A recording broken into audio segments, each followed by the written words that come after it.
Hey guys, welcome back to my channel. Today is going to be a video on the case of the missing Sodder children.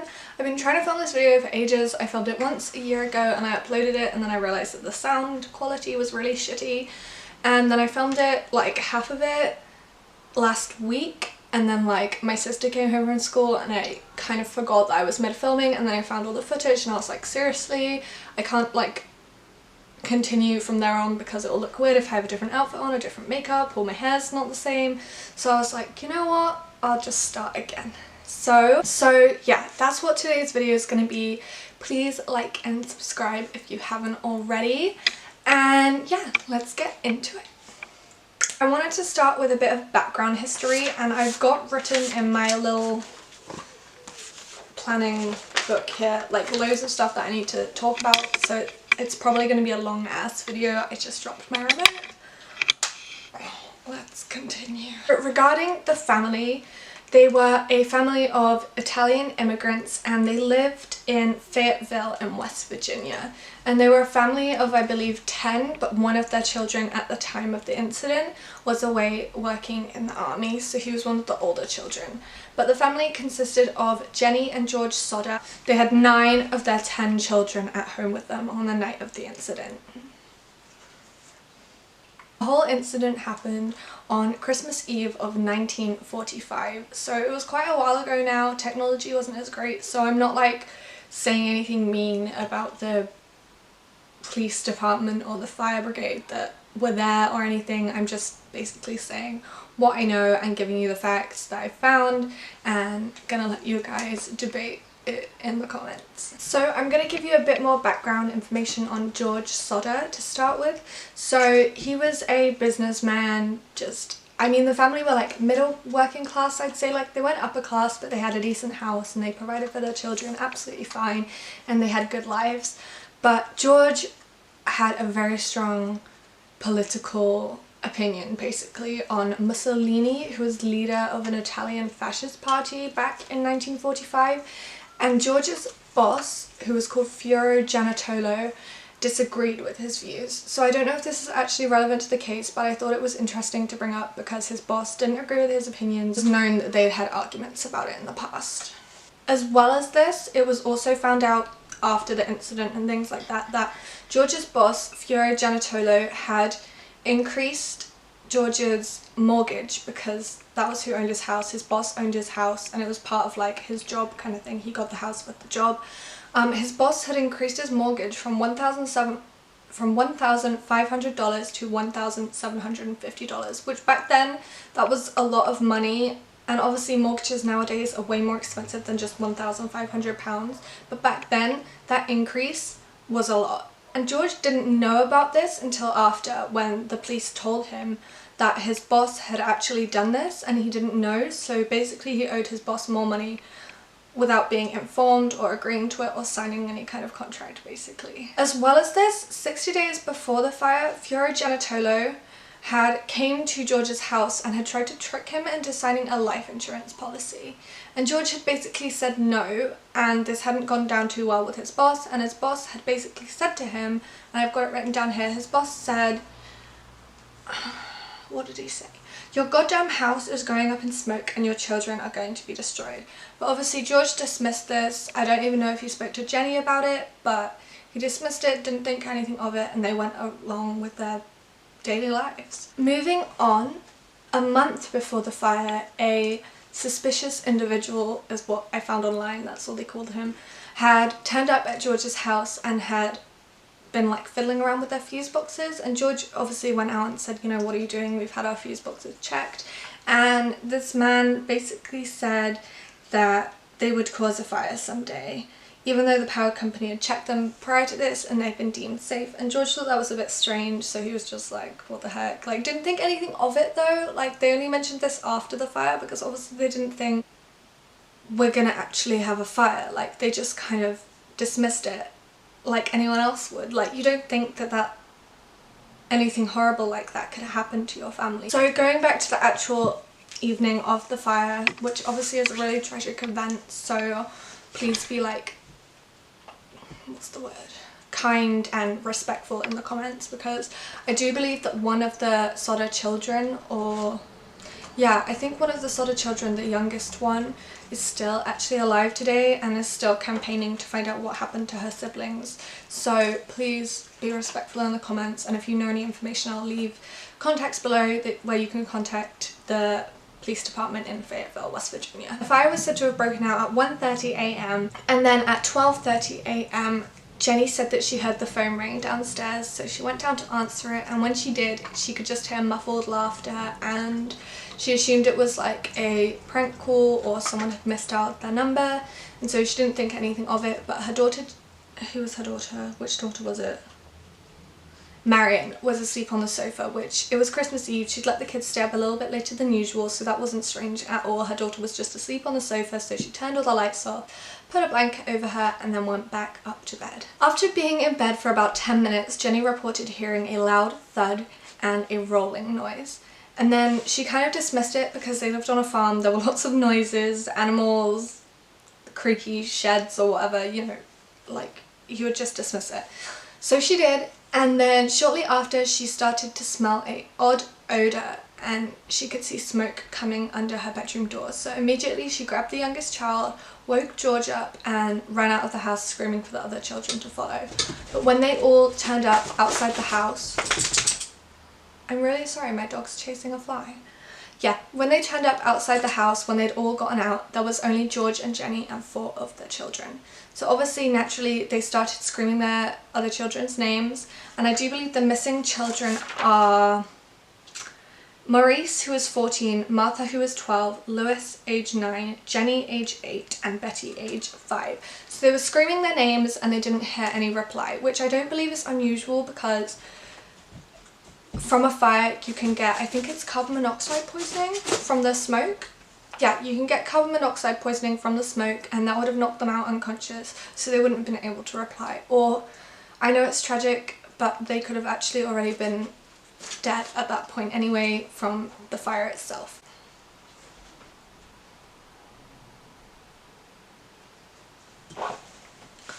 Doing what any desperate parent would do, George went to look for his ladder so that he could climb to the side of the house and climb through the window. So George, doing what any distraught parent would do, went to grab his ladder from the side of his house, and when he looked, they weren't there.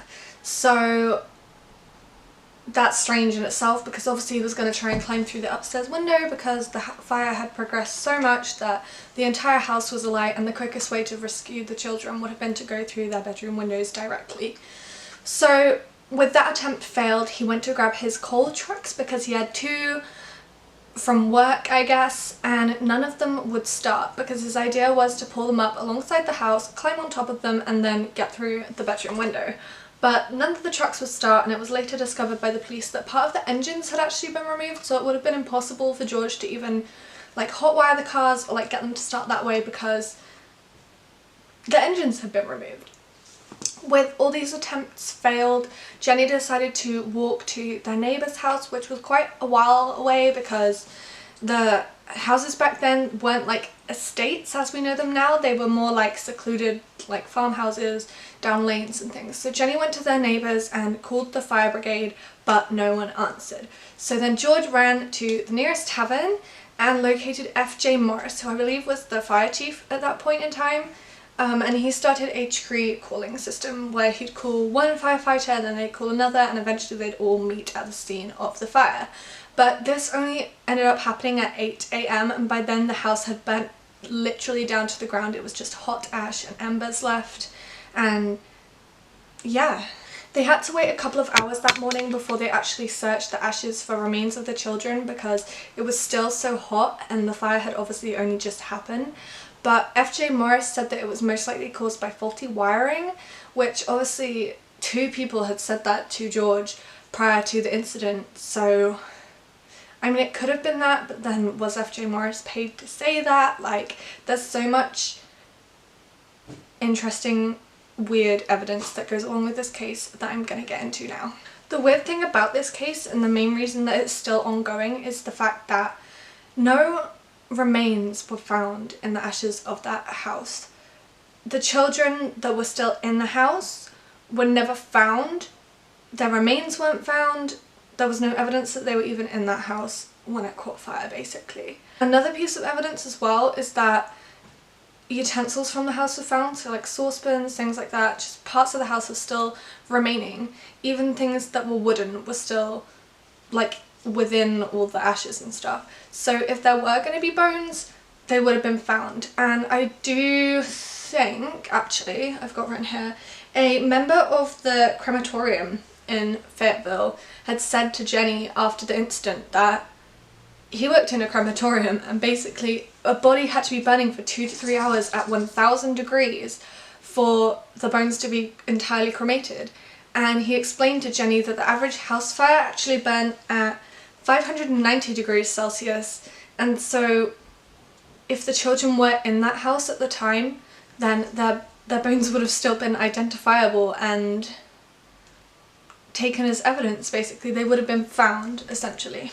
Jenny, out of her own desperation, actually conducted her own experiments on bones, like chicken bones and things that she could get her hands on, and she also found that they were still identifiable as bones, even when they were burned and charred and things like that. And so she told the police this, and they completely pushed her to the side and said, look, we know what we're doing, there were no bones found. And yeah, that was basically what happened.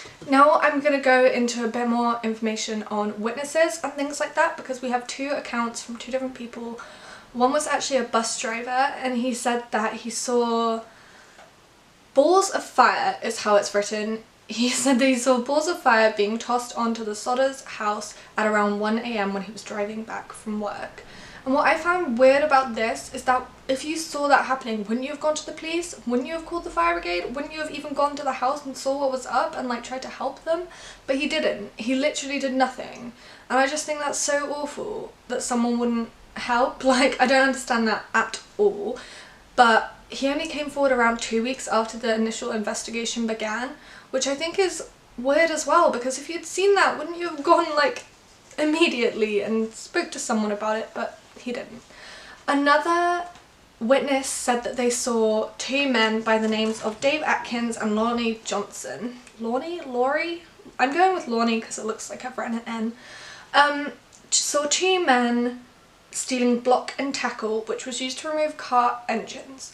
So with that all linking together, it seems like Dave and Lonnie could have actually taken the engines out of George's cars, George's coal trucks, and that's why, because they knew that he wouldn't have been able to save his children. But at the same time, they could have just been regular criminals and could have needed it to sell for parts and money. So there's 2 different like sides to every piece of evidence here, and like it can all be interpreted differently. So definitely debate this in the comments, guys, but I don't know what to think of it, to be fair, because like you don't know why they stole the block and tackle.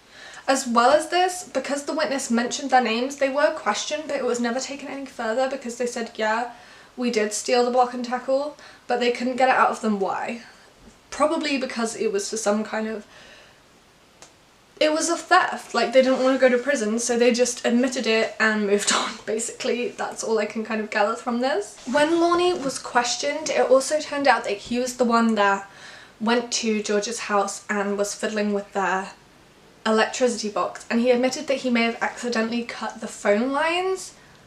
But when you consider this, he went to the house a month before the fire, and if he'd have cut the phone lines, then they wouldn't have worked in between then. But George and Jenny said they were working fine, and that, you know, they were even working fine on the night, like, because she got a phone call at 12:30 AM, like, it's just strange. As well as this, the day after the fire, obviously the family were helping out, they were searching through the remains, they were doing everything that they could to come to some kind of conclusion about what happened to their children. Jenny found what she described as a green pineapple looking device, and it was later deduced by the police that it was an incendiary device used by the military to start fires, which also could have been what the bus driver said he saw being tossed onto the building the night of the fire. 4 years later, after the fire, so like a while after, when George and Jenny had got another house and they'd kind of started to begin their lives again, start fresh, you know, if you know what I mean, George demanded another look at the site. He even contacted, I think it was the FBI, what have I got written here? George demanded a second look at the site 4 years later. Okay, and the police then found 4 small bones in the corner of where the basement was from a 16 to 17-year-old child, and their eldest missing child was 14-year-old Maurice. And so the police basically said to George, it's not impossible to say that it was him because he could have had a bigger bone structure for his age. He could have, you know, it could have been him. However, George did also notice that they weren't burned at all, these bones, when they found them, when they dug them up. So that again is suspicious, as the bones could have just been placed there as a way of keeping George quiet, because obviously he was looking for remains of his children, and they figured if they just placed bones there, then he would leave the police alone. Yeah, I've got written here that the case was tried to reopen, but the judges said it was a hopeless case, and George even contacted the FBI and did his own searches. And I do believe now that literally today, where the Sodder's house was, there is a big billboard with the children's faces on still, with the number to call if you think you've seen any of them. But by now, we're in 2017, it is possible that they have passed away themselves if they didn't die in the fire that night. And to be fair, I don't think they did. I don't think they were in that fire because they would have found remains, and why would the police hide the remains? It's just so strange. I just really don't understand it, and I would love to hear your guys' insight on this case, and like, please let me know what you think. Like, I'm so interested in this. I think I first saw it talked about by a YouTuber called Kaylee Elise, so I think she's actually in my recommended list on the front page of my channel, so definitely check her out. But yeah, this is the case of the missing Sodder children. I'm sorry this is like doesn't come to an end at all, but there is no end. It was never solved. They said that it was caused by faulty wiring, but George had it checked, people were fiddling with it, his boss was suspicious at the end of the day, and I just feel like there's so much more to it that the police didn't say. I feel like there's definitely something going on with the police, whether they weren't being honest with the family or I don't know. It's just tragic because there's 2 parents grieving, siblings grieving, a whole like community grieving because they have no idea what happened to these innocent children. And I just think it's awful. Like, one of them was 5 years old. Come on, who would start a fire? I just feel like there's some kind of foul play going on here, and it was either covered up or I just don't think it was an accident. So yeah, if you guys enjoyed this video, please give it a like and subscribe if you haven't already. But yeah, this was the case of the missing Sodder children. I hope you enjoyed it. Actually, I'm going to be doing more of these videos every Wednesday, I hope. So I'm going to do like a little quiz in the top corner.